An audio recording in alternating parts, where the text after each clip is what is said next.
Is it time for recess yet? I'm so glad you found time to join us here on the Childcare Director's Chair, where Erica Sacoccio shares her best practices that she's refined through her passion of directing childcare centers over the last 23 years. From parenting interaction, systems to save you time, money, and stress, to profitability. She shares it all from the Childcare Director's Chair. One of the key to stronger teams and happier kids and thriving classrooms was play, especially big body play, and helping educators fall in love with teaching all over again. Today, we're going to explore how early childhood leaders can champion physical play as a tool not just for kids, but for development, by inspiring and energizing teachers to lead with passion every day. We are joined with the amazing Trevor Newton. Welcome to our show, Trevor. Hey, Erica, how are you? Thank you so much for having me. And I'm like I said a moment ago, I'm grateful. I love listening. As a preschool teacher myself, this is one of my go-tos on my drives in. So honestly, it's a full circle moment for me. I'm happy to be here. Thank you. I'm so humble. Thank you. So I got to meet you in Florida at the AELL conference, and your presentation was inspiring, and your energy and passion for teaching was beyond evident. So tell folks a little bit about like how you ended up here as the pre-K teacher guy. Yeah, absolutely. And it was so lovely having you there. The energy at the ALL really was wonderful. A lot of great leaders there. So it was wonderful to meet you. And I loved presenting about teacher leadership. It was really great. But anyways, my name is Trevor Newton. I'm from Colorado Springs, and I have one of the best jobs in the whole world. I teach preschool. And I love every bit about it. I've been an early child for 15 years. And the last 3 years, I've stepped out of my comfort zone and supported my peers in the field, serving as educational speaker, trainer, presenter. There's some topics I love to talk about and I'm really passionate about. Teacher leadership, fostering social skills through play. And one of the reasons we're here today, big body play. I am a big fan of it. Anytime I can talk with other educators and help their classrooms improve and their children improve, it gets me going. I mean, I'm loving this right now. Let's rock. All right. So then let's start with, why is big body play essential for kids' social, emotional, and physical growth? I love that question. So what you just touched on was all of it, right? Social, emotional, physical. That's what we do. And so as educators, our role is to help close the gaps in early childhood and to help give these children really solid foundations moving forward. That's really our goal. And the key to that does center around socialization, and it centers around play. So enter here, big body play. Now I want to take a step back for our listeners about what is big body play. Big body play has a few different connotations, a few different names to it. Some might see it as rough and tumble play. Some might see it as a physical play where children are interacting. Social play with large movements, sometimes running, jumping, spinning, whatever that might be. But at its core, big body play is an opportunity for children to use their bodies, to get comfortable with others, to bump into in a safe way, to learn their edges, to socialize together. And it's one of the key ways we can allow children in a very natural, organic way to learn how to socialize. It's very natural for others. Now, often with big body play, it happens outside at the playground and it feels really unstructured, where we're running, the kids are playing ninjas and Avengers, right, or zombies. That's at its lowest level of cognitive development. But what I'm really advocating for here is actually inside the classroom for children ages really, I would say 18 months, sometimes a little younger than that, really up till 5 or 6 years old. I want these children to have a space in the room where they can interact socially in a physical way. Yeah, I think too, like you said, you live in Colorado and I live in Rhode Island. There are a lot of months that our kids are, I don't want to say stuck inside, but there are times that we aren't always able to get outside, and those days, right?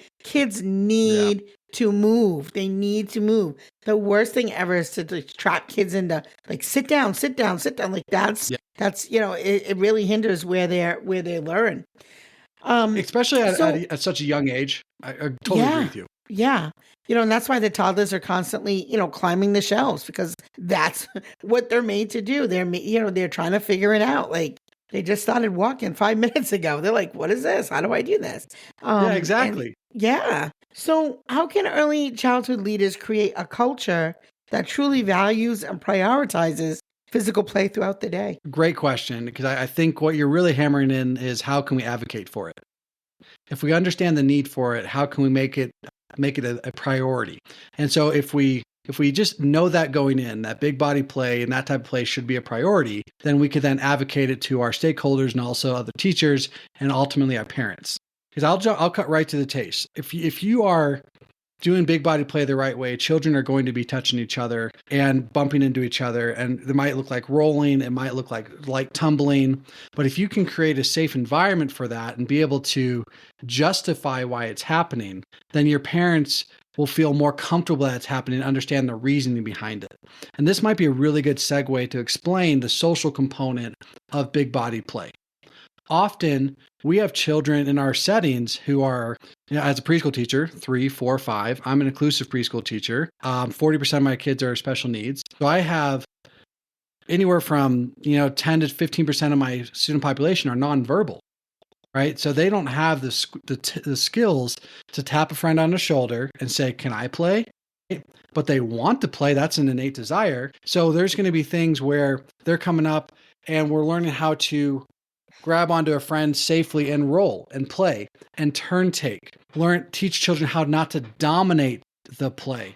Because if we teach children how to be partners within the play, even at that really basic, almost animal level, then that's going to carry over into adult conversations as well and how we socialize. For example, if I learn how to take care of my friend during that type of play, and I learn that if I am dominating and the play will stop, not because the teacher said so, the play is going to stop because I hurt the other friend. Transfer that to adulthood.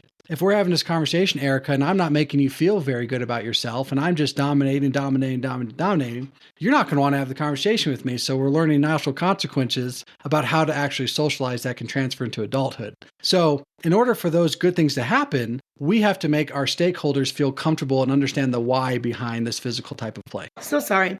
That actually segues into the next thing I wanted to ask, because educators, many of them are at a place where they feel a little overwhelmed and burnt out. So what are maybe some practical ways that directors or lead teachers can support educators in integrating big body play? Because again, they're already overwhelmed. Now I want to tell them to let the kids roll around in the classroom. So what are some, because you, as you said, we have to talk with the parents because they might be like, what's going on here? This looks a little crazy, chaotic, right? But what would you say to the educators who are like, oh, I don't know if I want to do that? Sure, absolutely. I think that's such a valid question. It really, truly is, because we do have a lot going on. We have our own we have our own things we're kind of working through, whether from it's a teacher point of view or even just policies within the frameworks of the program that we have to abide by. And often, like in state of Georgia, for example, years ago, it was outlawed for kids to touch each other or rough house because it had a bad connotation. Thankfully, the pendulum is turning. I would say these teachers should look for a space that's already in their classroom that they can do this. A larger space, maybe it's where the block area is, or maybe it's a space where you have a 9x11 carpet or even just a smaller carpet area that feels comfortable to the kids. Teach the routines to the kids, what's expected, okay? Practice and model it with the children so they know what to do. Teach it like any other lesson, like any other center, and then support it. And one of the best ways to support it is to get in there yourself. Be with the kids and model the play with them. So I'm not going to lie, Erica, I have some stressful days, but it feels good when I go down on their level and with a child who is struggling emotionally or struggling with socialize, I'm over there rolling with them, right? I'm taking this and I'm starting the game with them. And I'm making sure it's back and forth, and they have opportunities to be, the dominant one or whatever it might be. And so it feels good. So get on there and model with them, because as a teacher, if you're modeling it, your staff, your parents, your directors, they're going to see like, okay, there must be something going on here. And it's actually going to create a lot more joy within the overall environment of the class. Yeah, when you say this too, it's funny. It makes me think of my son-in-law Shay, who was a preschool teacher at one of our buildings. And a few weeks ago, Mr. Shay, yeah, I was sitting at the desk and there's the camera footage, and he's out in the backyard playing with the kids. I'm like, what is he doing? He is running all over the yard. The kids are chasing him everywhere. He is smiling and laughing. He literally looked like one of the kids. He was just having a really great time. And the kids absolutely love him. But you could see the joy that it brought him. And it's something that I think, if we played more as educators, we would find the joy again in doing what we do, because it can be a lot. It can be stressful. And, if you're finding yourself burnt out, like for me, I'm very lucky. My program is very fluid. And days that I'm stressed out, a lot of times, those are the days I will delegate so I can go hang out with the kids. I'm like, I don't want to do this filing. Who wants to do it? Plenty of teachers will raise their hand and be like, I'll be out. And I'm like, bye, go.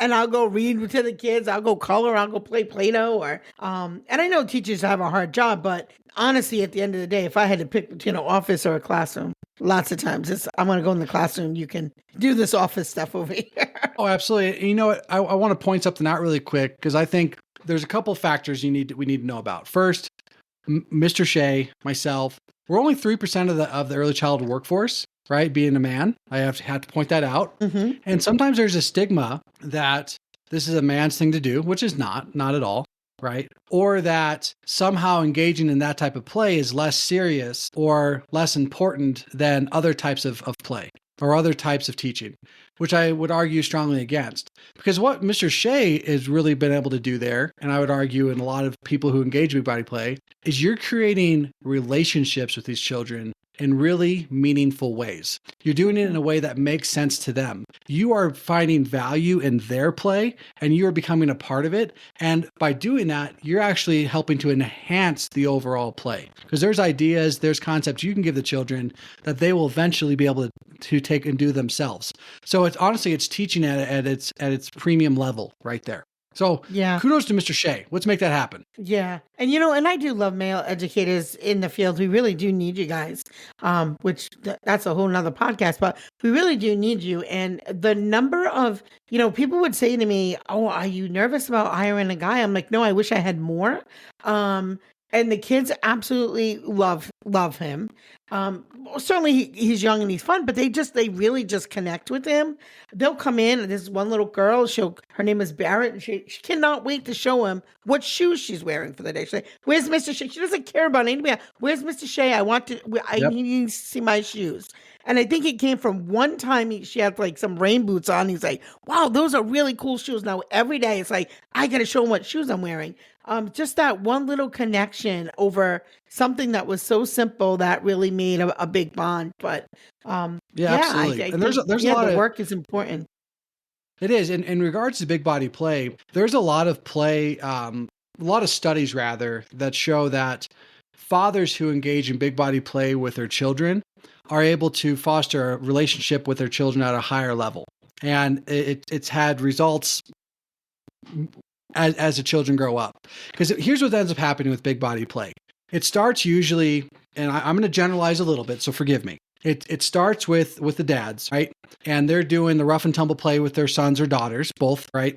At the highest percentage, it's with the sons. Okay. So they're in there and they're doing the back and forth type of play. And if it steps across the line, the dad is able to reteach that moment. For example, if I'm with my son Dash, if I'm rolling around and all of a sudden he slaps me across the face or he pinches or something like that, the play stops. Hey, that is not appropriate. That wasn't a safe touch. Here's a safe touch. Let's continue again. And if it happens a second time, that's where the play ends and some of that natural consequences is taught, where the fun stops because you chose to do this bad thing, right? Again, we can transfer that to socialization. And then the children are really good about keeping that going until about age 9, right? And then it's about some of that early adolescence, especially in boys, it becomes more of a dominating piece where who's the best, who can be the strongest, who can put the other one down. And the essence of play is somewhat lost. But at a young age, these children can wrestle and are going to take care of each other. So you're going to see 3-year-old, 4-year-old boys rolling all over each other. And very rarely does that lead to violence, because they understand the essential concept that this is joyful, this is fun. If I take it too far with an over-dominating piece, then the play ends, right? And there's no more fun there. It also teaches emotional regulation, how to take care of others while you're doing that. Because if I am overbearing on my play and I'm on top of this kid too much and I never give them a play chance, then it's not reciprocal and that friend is not wanting to engage in that at a separate time. So it really does teach a really nice balance. And this isn't something we have to have a direct sit down oral conversation. You can let these children figure it out and then model and support in the moment with them. Yeah. You had said the word balance, and that made me think, like, how can leaders balance safety and structure without limiting the freedom and benefits of active play? Perfect. So it starts with any great teaching. You have to actually teach it. You have to let the kids know what's expected, where it can happen, what the routines are. You have to model good play. You have to, honestly have to model when it takes it too far. And so we can have conversations as a class like that. But it's very similar how you teach other social skills. This is how we tap a friend on the shoulder. This is how we ask to share. This is how we get a timer if we need to take turns, whatever it may be. You have to directly teach it. And so with that, we also have to be in that area, right? Whether it's that half of the room or that quarter of the room, you have to be aware of what's going on. So that way you are in tune with it. And so I would say the best way and the most enjoyable, as I alluded to earlier, is get down and play with them, right? Be the Godzilla. Get down to raw, right? Because you're able to play with them, build a relationship, but also see that play. And so when you have a kid that jumps on you too tight, you can turn around and say, hey, Chance, man, that was a little rough. Here's how we do it the right way. Let's try again, buddy. Now go. Raw, right? It's just yeah. So be How an can you active not even play smile partner. watching you be Godzilla? Yeah. So I'm sure you're not the only one in your program that is doing big body play. So can you share some examples where increased big body play led to improvements in the teacher morale or classroom energy? Oh, absolutely. So we've alluded to some of this earlier, but so I'll take myself out of it. We've alluded that men do it at a higher level, but my 2 staff members are actually female. Like I'm the site director for my classroom, 2 females, classroom assistants, and they're awesome, right? And oftentimes they will engage at play the exact same way, but it's because of the modeling and seeing the acceptance of learning how to do it. So they're in, all of a sudden I'm over here helping a child who's maybe having a little bit of a hard moment. And I look across the room and there's some fun energy happening. And there's my educational assistant right in the mix of it, having a great time. And it just gives a smile, right? But here's another really way I look at at the child level, right? I have a guy, his name was Josiah. He was in there, developmental delay, nonverbal.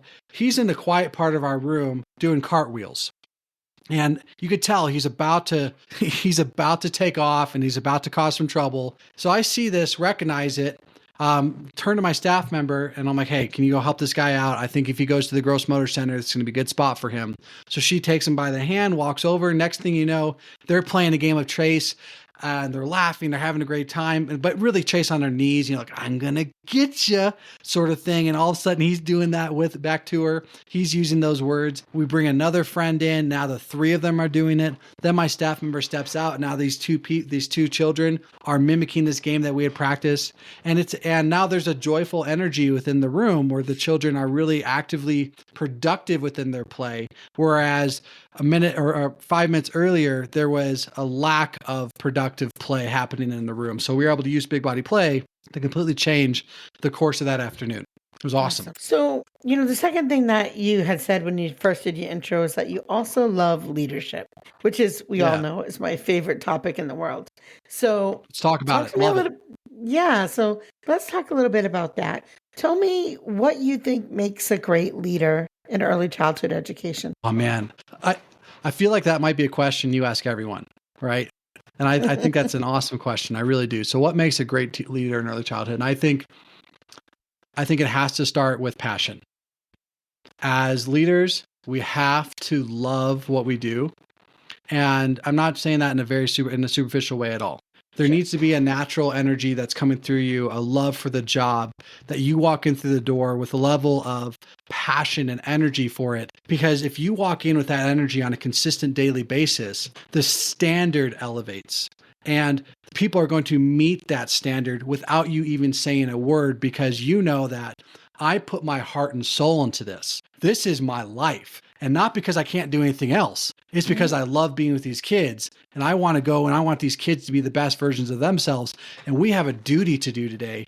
We have a job. We have an energy that we can then push on these kids. We set the tone. And so if you come in with that attitude every day, like you're ready to rock and roll, then your staff is going to meet that, because they know if they don't meet that, they're not meeting the standard. It's not fluff. It's not something where, hey guys, here's a memo. I need you guys to be better. It's you're showing it every single day. Yeah. And I love it.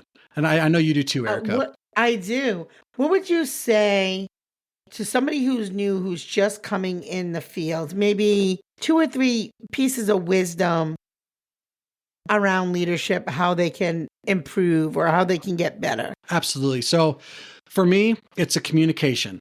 You have to be able to communicate effectively as a leader. And I think the one takeaway you can do every single day, every single person, is you can have a 2-minute conversation with your staff. You can have a 2-minute stand-up meeting. We talked about this at our training.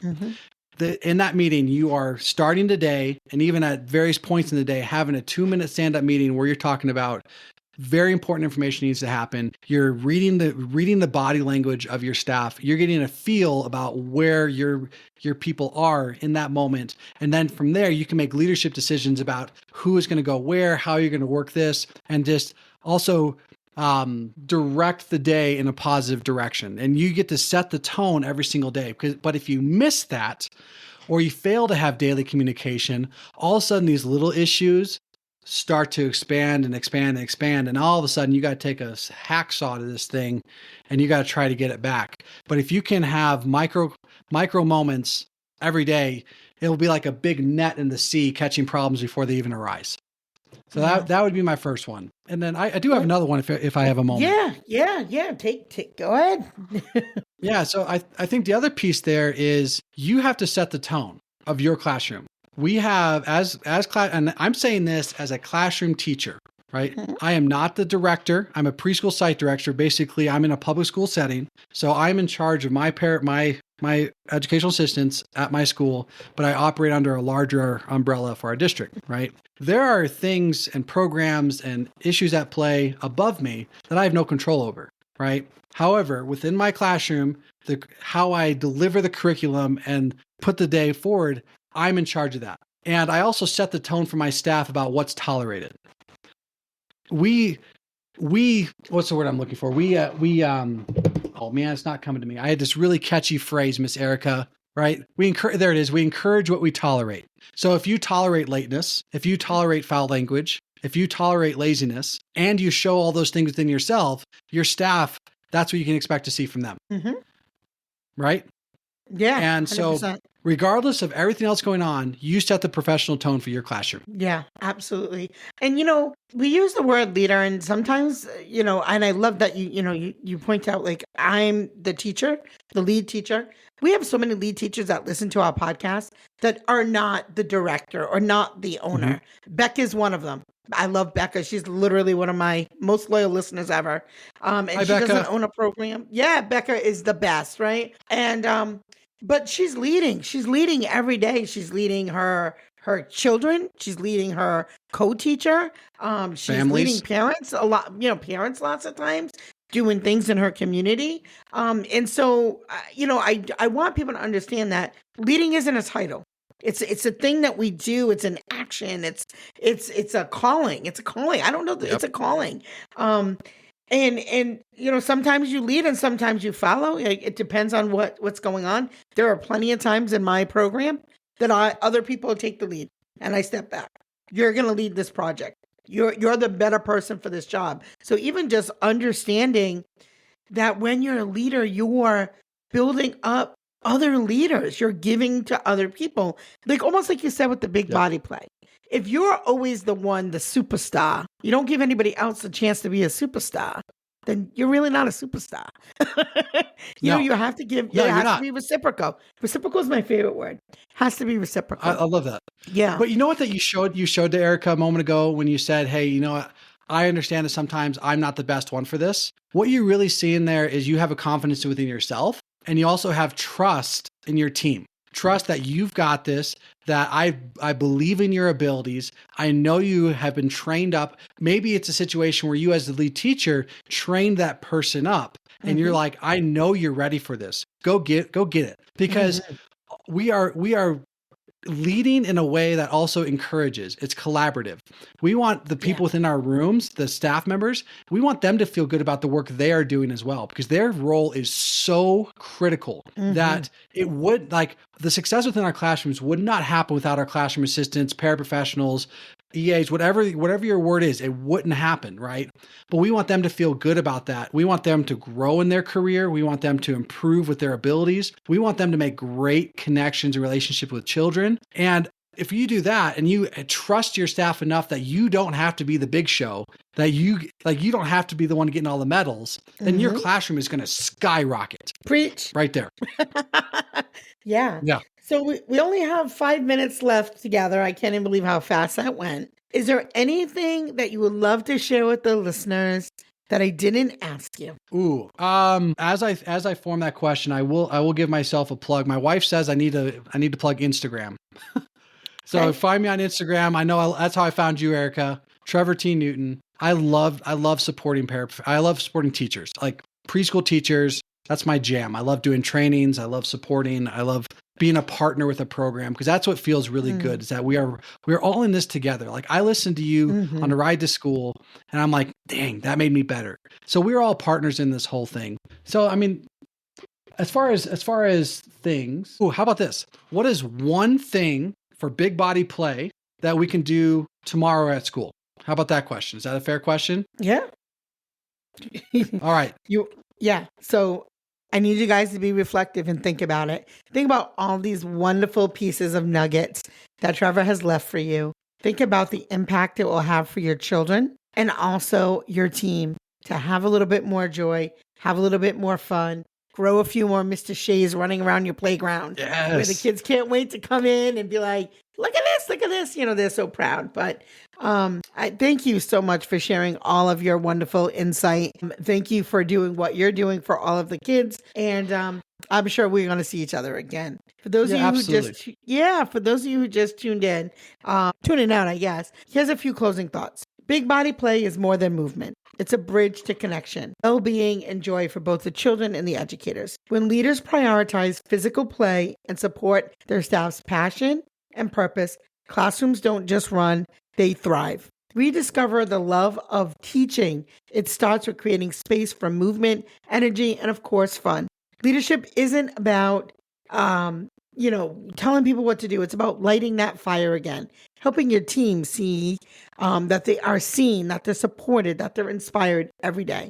So call to action is, if this episode inspired you to bring more big body play and passion into your program, please let us know. Rate the podcast, give us a review, let us know in the comments on any one of our billion platforms, YouTube, Instagram, Apple, Spotify, all the places. You can't get rid of me if you tried, because I love you. I'm going to keep showing up day after day. Thank you for tuning in day after day. You are now tuning out of the Childcare Director's Chair podcast. Thank you so much.